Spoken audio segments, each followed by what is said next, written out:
Jorge Nicola, bem-vindos a mais um vídeo do canal. Sempre bom ter vocês por aqui. Sem perder tempo, só pedir para deixar like, se inscrever no canal e ativar as notificações. Bora começar o vídeo com aquele tradicional giro de notícias. E a primeira informação é sobre a Lazio, única equipe classificada para o mata-mata da Liga Europa. Com detalhe de que resta apenas uma rodada para o fim e 14 times brigam pelas outras 9 vagas. Já o Internacional está de olho em Zanocelo, meio-campista de 23 anos de idade que pertence ao Santos e está em sua segunda temporada emprestado ao Estoril de Portugal. Quero contar também que o Bahia fez 4-0 em sua estreia na Copa do Nordeste, vitória contra o Sampaio Corrêa. Dentro de casa, Eric e Eric Pulga, estreantes da noite, marcaram um gol cada. Já Davi Luiz foi apresentado para a torcida do Fortaleza no intervalo do jogo contra o Motoclube, vitória do Fortaleza por 2-0. Davi Luiz foi recebido com muita festa, Lucero e Pikachu marcaram os gols do Lion. O Ceará acertou a contratação de Fabiano Silva, lateral direito de 24 anos de idade, que estava no Moreirense, atleta que também teve passagem pelo Braga de Portugal. Já Matheus Alexandre, em sua estreia pelo Sport, igualou os números da temporada passada inteira pelo Cuiabá. É que o Matheus Alexandre fez um gol e deu uma assistência na vitória por 2-1 contra o Ferroviário na quarta-feira. Na temporada passada pelo Cuiabá, foram 51 jogos, um gol e uma assistência. Bora falar agora sobre Verratti, que desabafou depois da primeira vitória do Vasco no Campeonato Carioca. Você lembra, né? Nos 3 primeiros jogos o Vasco poupou titulares. E a estreia dos time principal aconteceu nessa quinta-feira, vitória por 2-0 contra o Madureira. Um gol do Verratti, outro gol do Paulinho. Depois da partida, o Verratti foi perguntado sobre todas as especulações a respeito do seu futuro e ele se mostrou muito incomodado com a notícia de que ele quer ganhar R$1 milhão por mês, informação que havia sido trazida pelo pessoal do GE.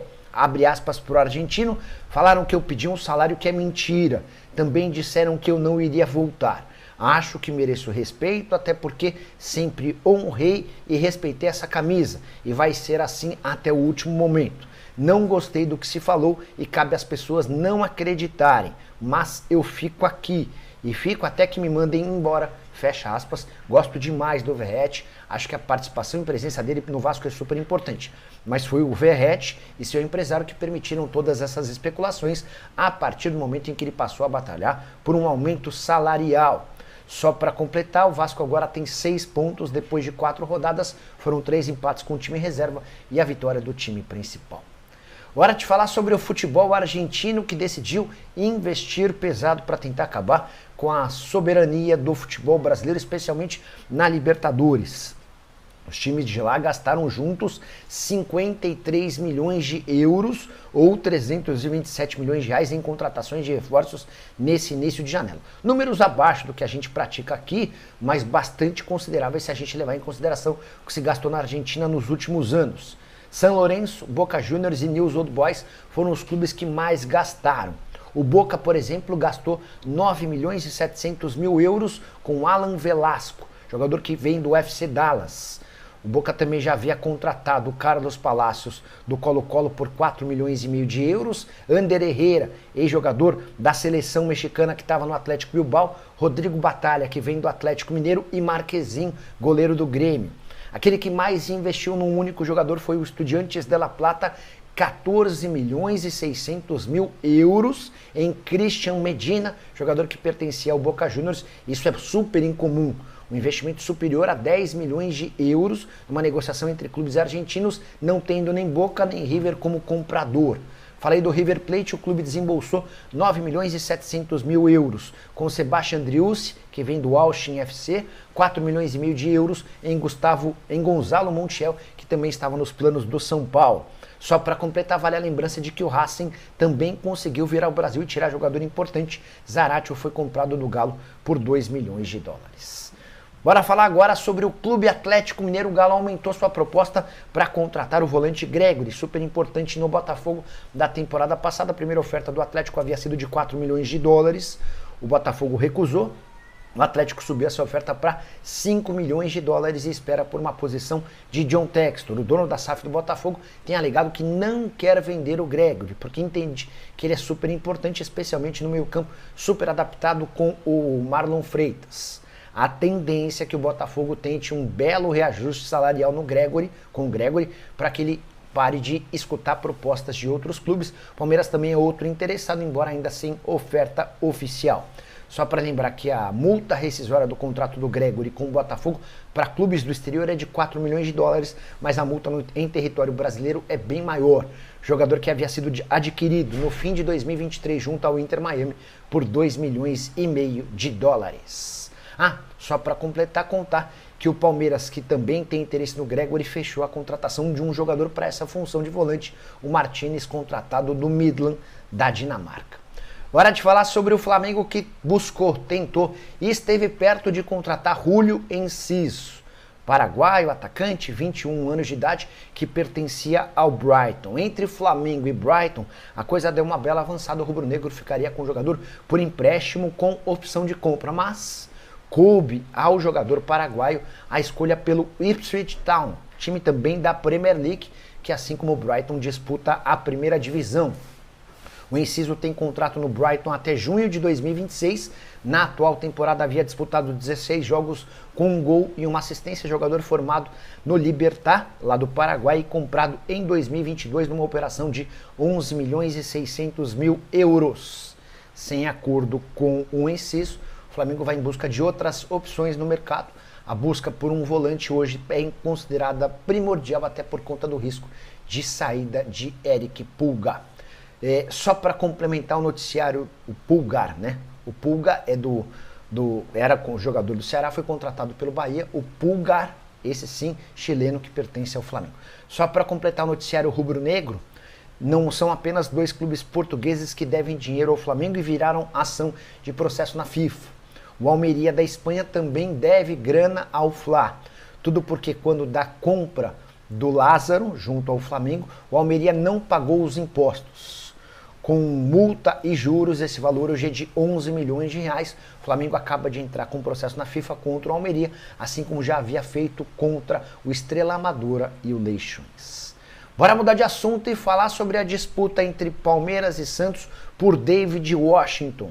Atacante revelado no Santos e vendido para o Chelsea por 15 milhões de euros. Lá na Inglaterra ele tem bons números, mas no time sub-21 do Chelsea, na atual temporada, 13 jogos, 9 gols e 3 assistências. O David Washington quer sair do Chelsea para jogar com mais frequência por um time principal. O Chelsea concorda com essa saída, mas prefere emprestá-lo para clubes europeus. A gente já está chegando no fim da janela na Europa, ela se encerra em 31 de janeiro e não há nenhum movimento muito próximo de ser concretizado. Diante disso, aumentam consideravelmente as chances de o Chelsea topar um empréstimo do David Washington para um clube brasileiro. O Palmeiras e o Santos são os maiores interessados. O Flamengo, antes de contratar o Juninho, também havia tentado fechar a aquisição desse jogador. Alguém super promissor, de 19 anos de idade, que dá hoje preferência à volta ao Santos. Se a opção for do David, ele vai preferir voltar à Vila Belmiro. E motivos não faltam. Primeiro porque ele considera o Santos a sua casa. Depois porque ele vislumbra a possibilidade de atuar ao lado do Neymar. Negociações entre Santos e Neymar estão fechadas. Resta apenas o acordo com o Al Hilal para que o martelo seja batido. Palmeiras busca um centroavante desde que o Endrick foi embora, na metade do ano passado, vendido para o Real Madrid. A situação se tornou ainda mais grave a partir do momento em que o Flaco Lopes não decolou e que o Rony passou a treinar separado do restante do elenco por conta de todas as possibilidades de ser negociado. Só para completar o noticiário, eu quero falar que o Palmeiras está atrás de zagueiros para substituir o Vitor Reis. E as 2 primeiras tentativas não funcionaram. O Verdão sondou o Getafe, da Espanha, por Omar Alderete. Esse é um zagueiro paraguaio da seleção. Ele forma a dupla de zaga com o Gustavo Gomes.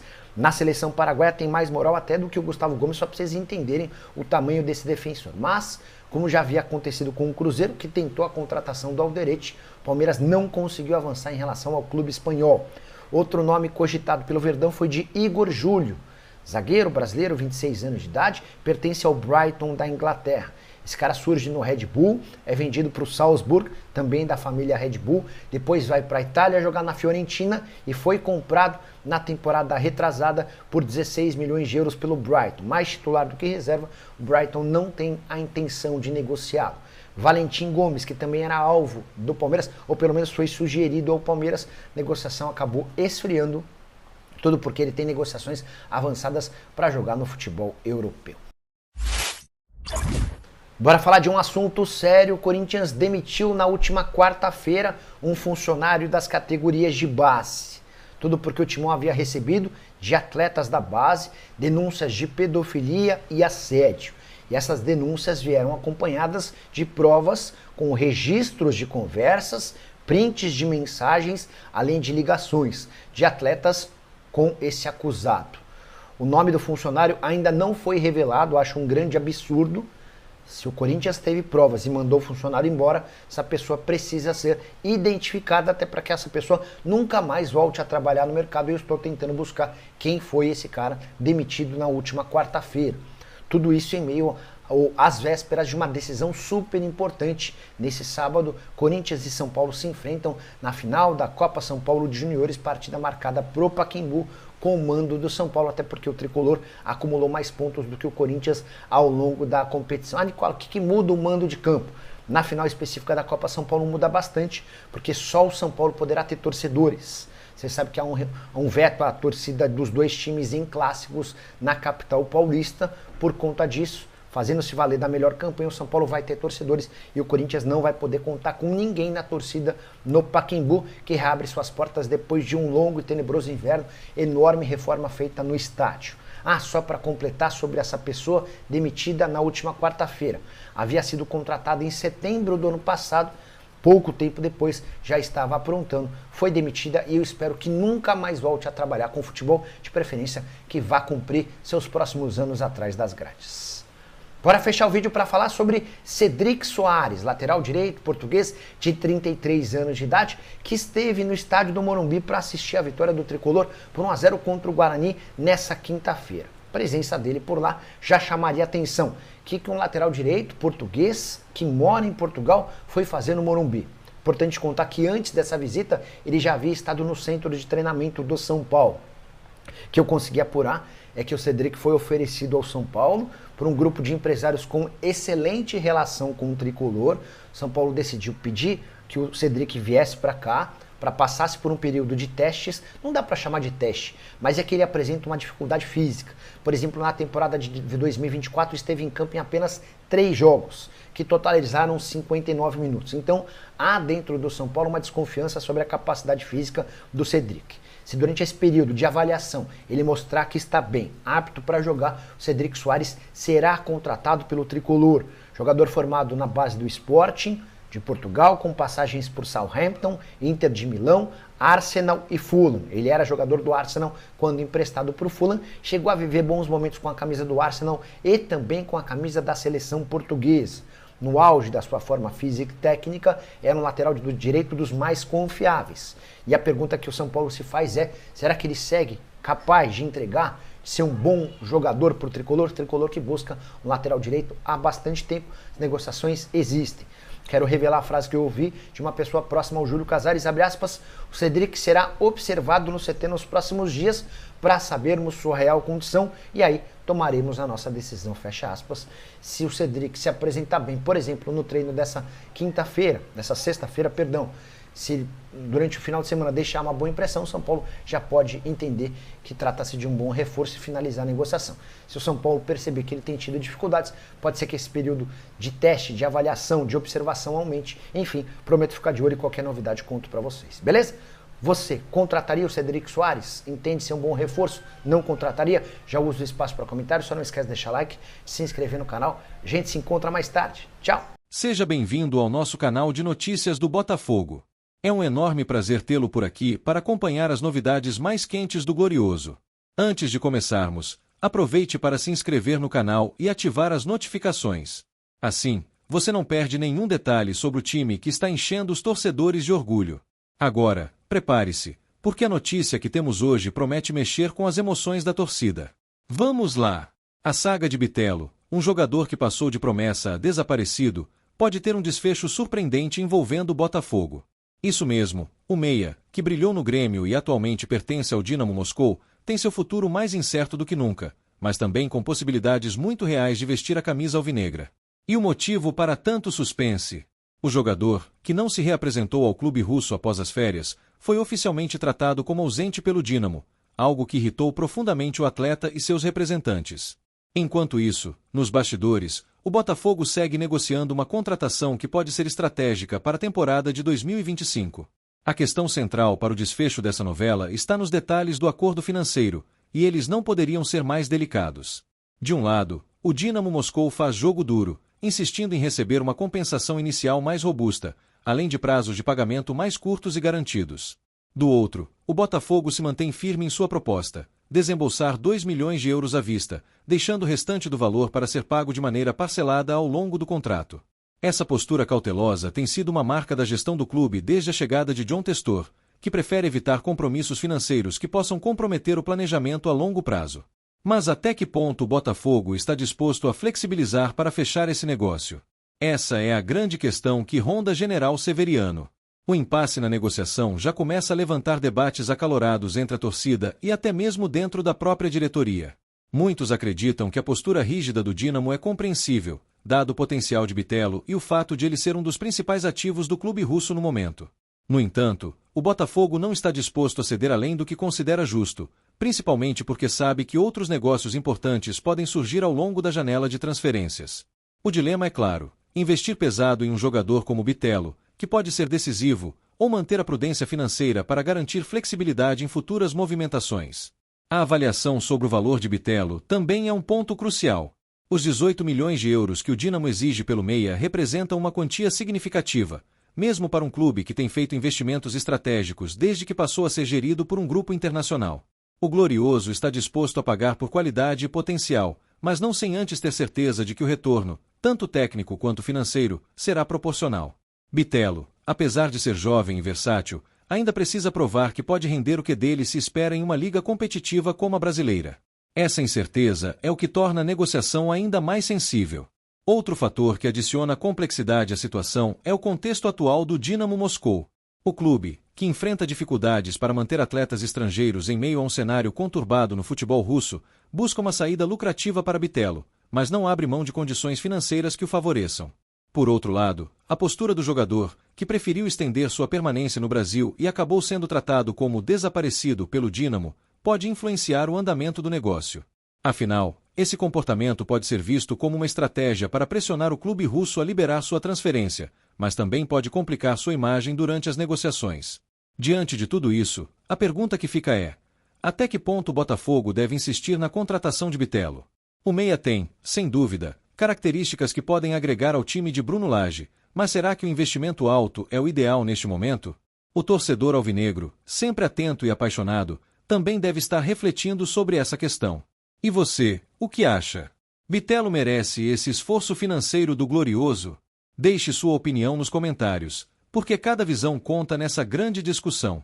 O que torna Bitelo tão interessante para o Botafogo é sua capacidade de jogar em diversas posições no meio de campo.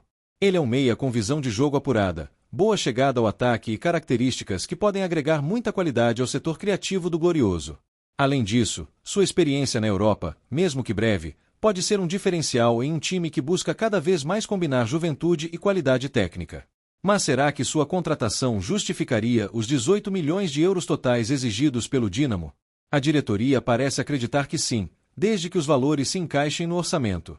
Enquanto a negociação segue, surge um fator interessante: o sumiço de Bitelo do clube russo não é apenas uma questão contratual. Para muitos, isso representa também um movimento estratégico do jogador para forçar sua saída. Esse tipo de atitude, no entanto, levanta dúvidas.